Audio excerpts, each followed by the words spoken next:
Chief Justice Roberts, President Carter, President Clinton, President Bush, President Obama, fellow Americans, and people of the world, thank you.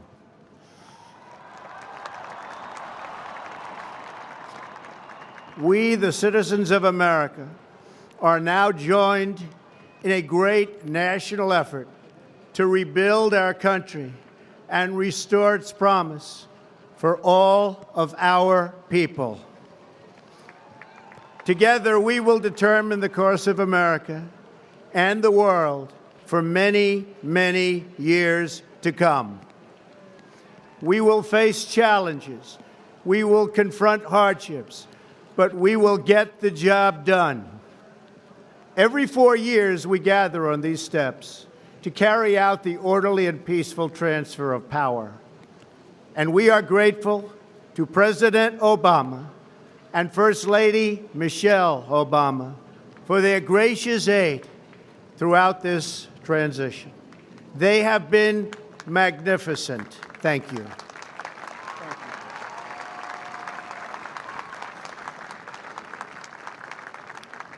Today's ceremony, however, has very special meaning, because today we are not merely transferring power from one administration to another or from one party to another, but we are transferring power from Washington, D.C., and giving it back to you, the people.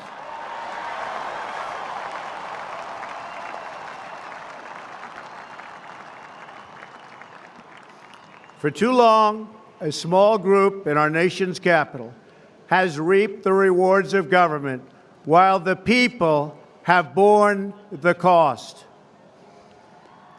Washington flourished, but the people did not share in its wealth. Politicians prospered, but the jobs left and the factories closed. The establishment protected itself, but not the citizens of our country. Their victories have not been your victories. Their triumphs have not been your triumphs. And while they celebrated in our nation's capital, there was little to celebrate for struggling families all across our land.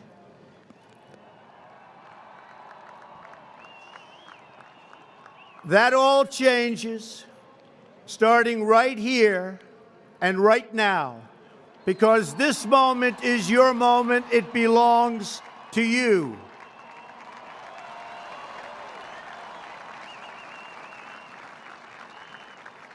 It belongs to everyone gathered here today and everyone watching all across America. This is your day. This is your celebration. And this, the United States of America, is your country.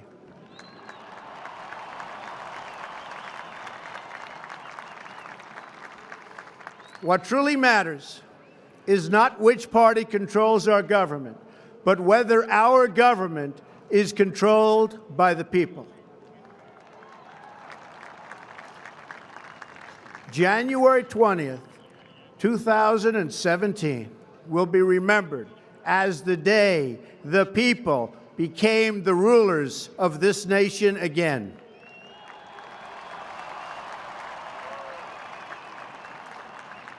The forgotten men and women of our country will be forgotten no longer. Everyone is listening to you now. You came by the tens of millions to become part of a historic movement, the likes of which the world has never seen before. At the center of this movement is a crucial conviction that a nation exists to serve its citizens.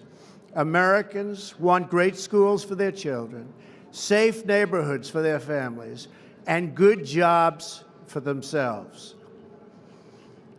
These are just and reasonable demands of righteous people and a righteous public. But for too many of our citizens, a different reality exists. Mothers and children trapped in poverty in our inner cities, rusted out factories scattered like tombstones across the landscape of our nation, an education system flush with cash, but which leaves our young and beautiful students deprived of all knowledge. And the crime, and the gangs, and the drugs that have stolen too many lives and robbed our country of so much unrealized potential. This American carnage stops right here and stops right now.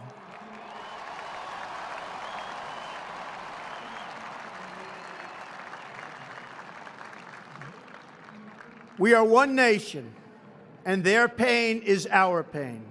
Their dreams are our dreams, and their success will be our success.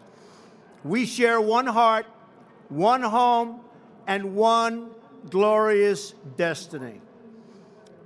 The oath of office I take today is an oath of allegiance to all Americans.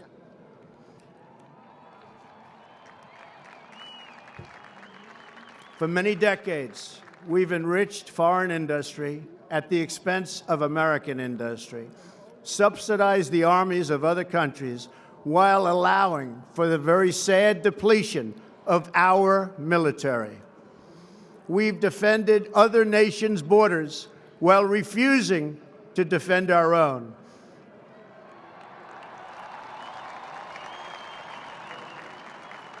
And spent trillions and trillions of dollars overseas while America's infrastructure has fallen into disrepair and decay. We've made other countries rich while the wealth, strength, and confidence of our country has dissipated over the horizon. One by one, the factories shuttered and left our shores, with not even a thought about the millions and millions of American workers that were left behind. The wealth of our middle class has been ripped from their homes and then redistributed all across the world. But that is the past, and now we are looking only to the future.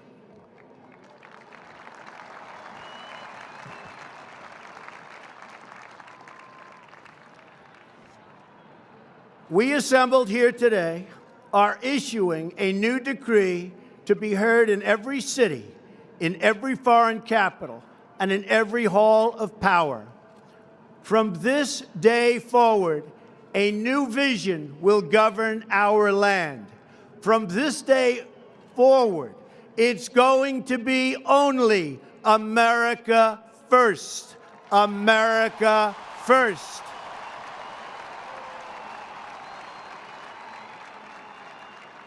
Every decision on trade, on taxes, on immigration, on foreign affairs will be made to benefit American workers and American families. We must protect our borders from the ravages of other countries making our products, stealing our companies, and destroying our jobs.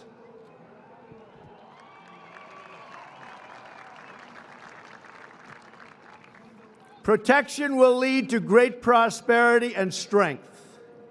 I will fight for you with every breath in my body, and I will never, ever let you down.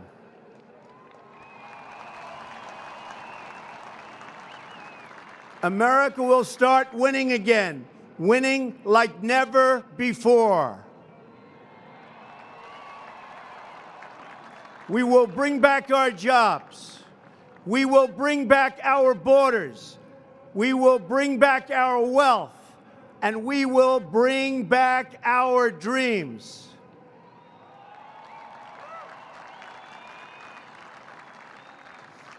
We will build new roads and highways and bridges and airports and tunnels and railways all across our wonderful nation. We will get our people off of welfare and back to work, rebuilding our country with American hands and American labor.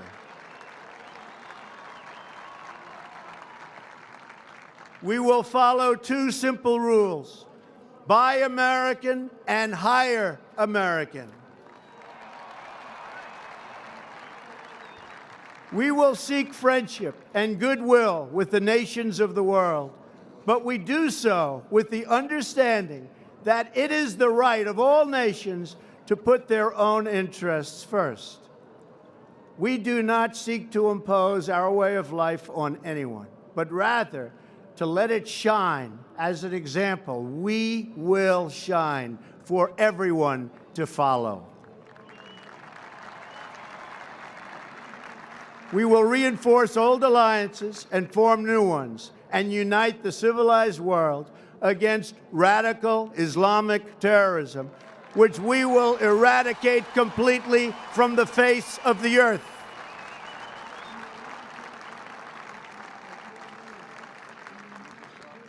At the bedrock of our politics will be a total allegiance to the United States of America. And through our loyalty to our country, we will rediscover our loyalty to each other. When you open your heart to patriotism, there is no room for prejudice.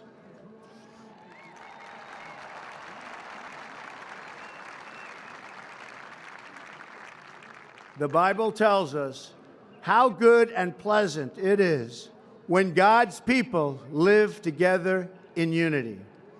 We must speak our minds openly, debate our disagreements honestly, but always pursue solidarity. When America is united, America is totally unstoppable.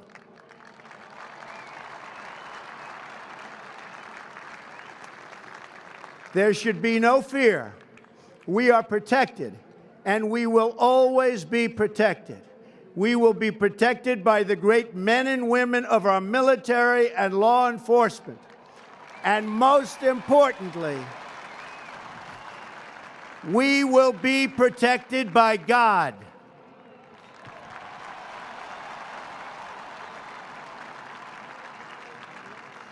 Finally, we must think big and dream even bigger.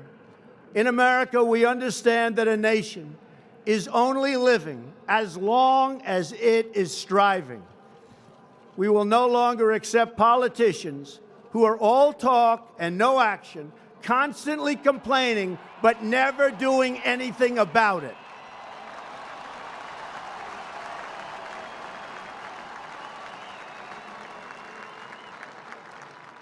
The time for empty talk is over. Now arrives the hour of action.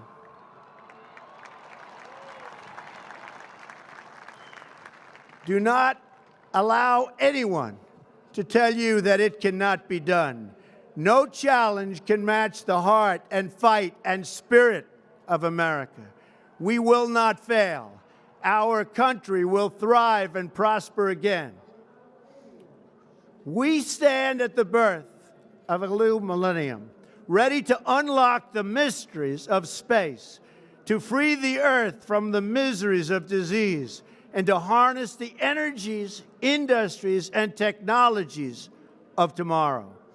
A new national pride will stir our souls, lift our sights, and heal our divisions. It's time to remember that old wisdom our soldiers will never forget, that whether we are black or brown or white, we all bleed the same red blood of patriots.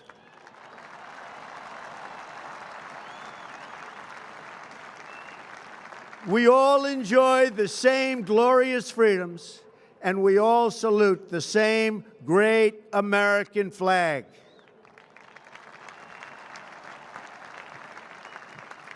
And whether a child is born in the urban sprawl of Detroit or the windswept plains of Nebraska. They look up at the same night sky, they fill their heart with the same dreams, and they are infused with the breath of life by the same Almighty Creator.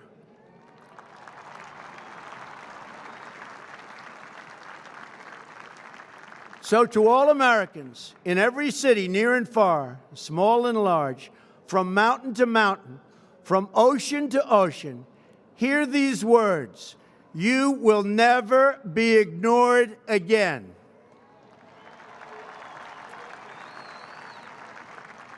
Your voice, your hopes, and your dreams will define our American destiny. And your courage and goodness and love will forever guide us along the way. Together, we will make America strong again. We will make America wealthy again. We will make America proud again. We will make America safe again. And yes, together, we will make America great again. Thank you, God bless you, and God bless America. Thank you. God bless America.